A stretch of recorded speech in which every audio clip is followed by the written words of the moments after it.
Alex is back working on his junk. Heyo. Today we're gonna bring you some GT500 content. I'm gonna attempt to get underneath there today and try to assess the whole situation with the transmission. Again, for those of you that don't know, GT500 has a turbo 400 transmission, and it has a Coan converter without a sprag. So after talking to Coan, Jake, and all the transmission experts, they said, you want to drive that on the street, you need a sprag, you need some kind of diode, something to basically create less of a freewheeling effect with the converter. Okay, so I got to take the exhaust off, I got to take the drive shaft off, I got to take the cross member off, and I potentially have to buy a trans jack.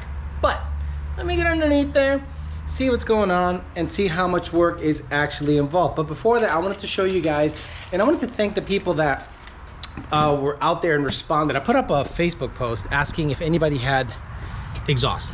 So 2 people, young lady named Jade and a guy who was a fan, said, you know, we got some exhaust. So they shipped it to me, and they did a really good job of packaging the exhaust. The first one was a bone stock exhaust, which I do like. So I actually really like the sound of a bone stock GT500 axle back. Obviously free flowing, but they're one of the better sounding stock mufflers that Ford ever came out with, aside from 2020 GT500 and the Boss 302. I think are slightly different, not 100%. But my all-time favorite muffler is the MagnaFlow Street Series. I have always liked the MagnaFlow Street Series. To me, it's in, I call it the adult series as a joke. The nice thing about the Fairmont is I don't care about the paint. I can just shove it on there, take them off, show you guys what they look like. Nice, nice. So guys, these are going for like on American Muscle, CJ Pony Parts, and all the other Pirates houses. They're going for $1,500. Like, I'd love to know why. I think because they can, but when I first got into S197s, axle backs were not $1,500. I'm sorry, and you can't tell me the process change, supply chain issues, and all this bullshit. You can't tell me that changed in 4 years, and it got more expensive. Sorry.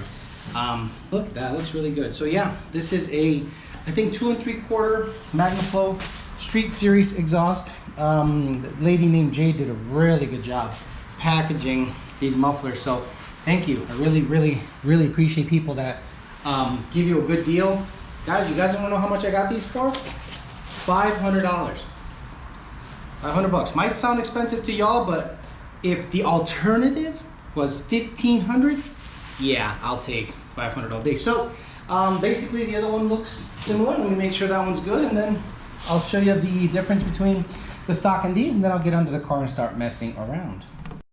I mean, she really did a good job. I'm really happy that there's, you know, you give them hard-earned money, and they package it nicely with care and love, and they're not junk. They're super nice, so I'm gonna do my best to keep them nice, because I'm kind of a brute when it comes to everything. I don't really do anything on the soft side. If I wanted to package something nice, I'd have someone else do it, because I feel like I have no time. So there you go, look at MagnaFlow Street Series exhaust, looking good, shiny. They actually cleaned them up because there's no soot on these guys. Let me put the other mufflers up on the side here, because I got to get them up off the ground anyway. One glaring thing is weight. These are heavy. That's right, these are the stock mufflers on GT500s. Are extremely heavy and a little more of a pain in the ass to put in, because you got these little nubbies where this guy just kind of slides in from the front. Hey, yo. Oh, look, you're messing up the Fairmont paint. Have you seen the Fairmont? That's the cool thing about the Fairmont. I don't care about the paint.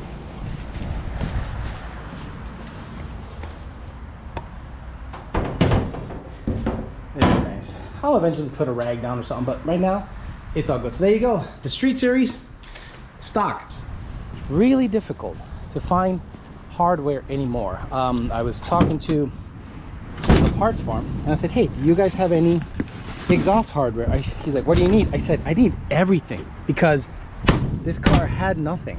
He's like, you mean the clamps? I go, dude, everything.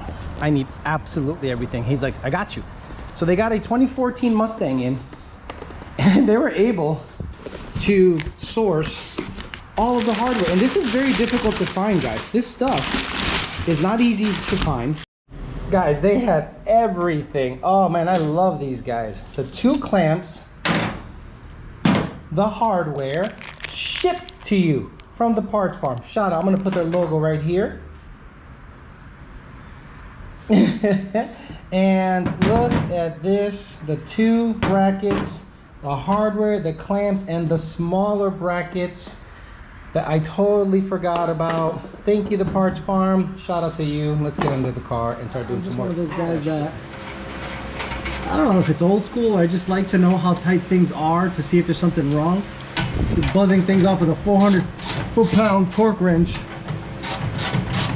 You never really know how the shit was on in the first place. So yeah, my suspicions were correct. I think this is tack welded on.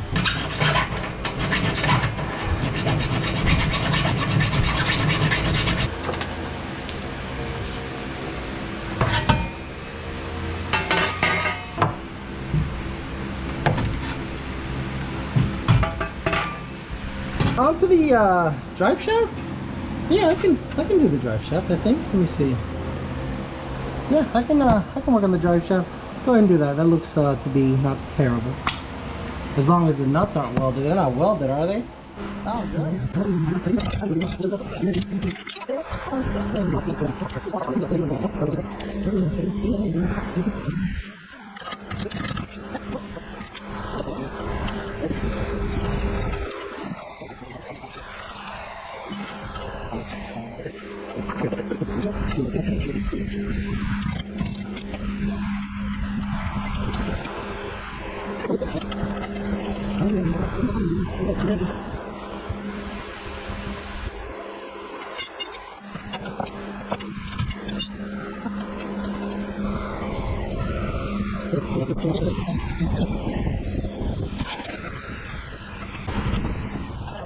Right, so before I get to the front clamps, what's the over-under that they'll be tack welded also? Well, there's no over-under, but will they be tack welded or will they not be tack welded? Survey says tack welded. Oh my lord, good thing I got the Sawzall. Okay, let's work on getting this. This is an X pipe, so yeah, okay. X, yeah, so gonna go ahead and take this guy off and then lay it out, show you guys the thing, and see what it takes to start taking this transmission down. That right there is the very low profile catalytic converter. Shit, okay, so gotta figure out how to get to that angle, so let me figure that out before I waste the battery. I'd like to think I'm a simple guy. I'd like to think I'm a halfway decent mechanic. I don't like doing it,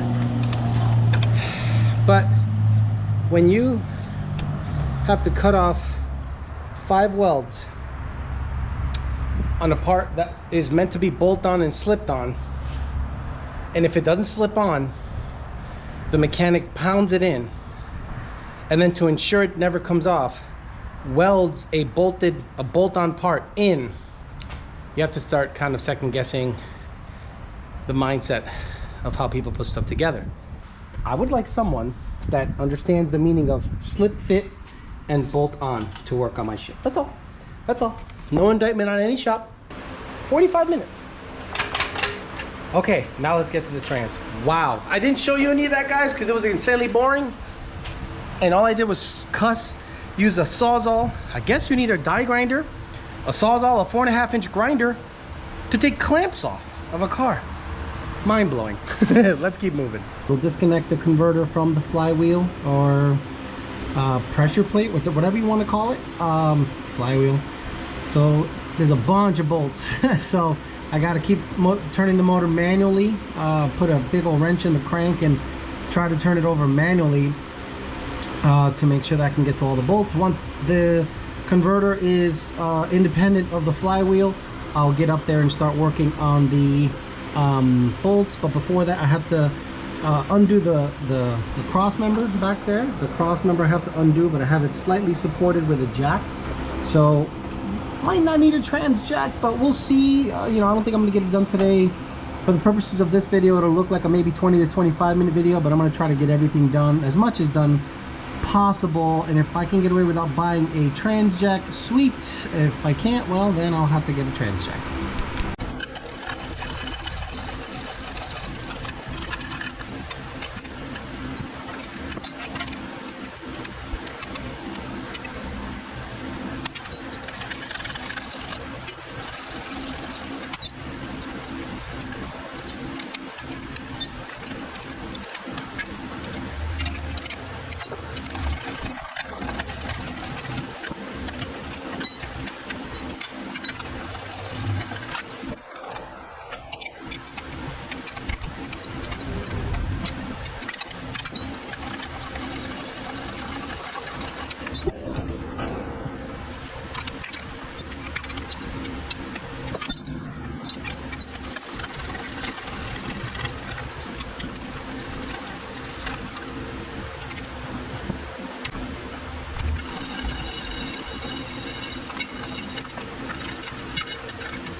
Okay, home stretch. Bolts are the last thing that need to come out. There's like 6 of them. Got the starter out, got everything out, got the cross member out. It's being held up by the jack. It's upside down. That's as best as I can do for you. So let me get working on getting these guys out. Once the converter's in hand, this video should end. Because, man, then after this I gotta edit the video. But it looks like everything is pretty good. Pretty accessible. Just need a couple of long extensions, which I have. And I'm gonna go ahead and work on getting these guys out. I should have this guy out by the next couple of minutes, hopefully. We'll see. I gotta eat though. I'm dying. I'm starving. So let me grab a bite, then I'll get on this guy. There's a reason people pay a lot of money for lifts in shops. That really sucked. I didn't video it, obviously. You know the process. Get the trans. I couldn't drop the trans. I had to move it back. I spilled a bunch of fluid on the ground because the dipstick tube came off. Come to find out, it was RTV'd on, and I had to undo the oil cooler lines. More fluid came down. Super frustrating, but got it out. Took about 3 or 4 hours. Just I need a lot more tools. Going in, it's going to be easier. Now I know what I need, but I'm going to bring this apart by the hour and get the sprag put in, and that'll end today's video of taking it apart. The way I look at it is this: it really sucked, but I got it done in one day.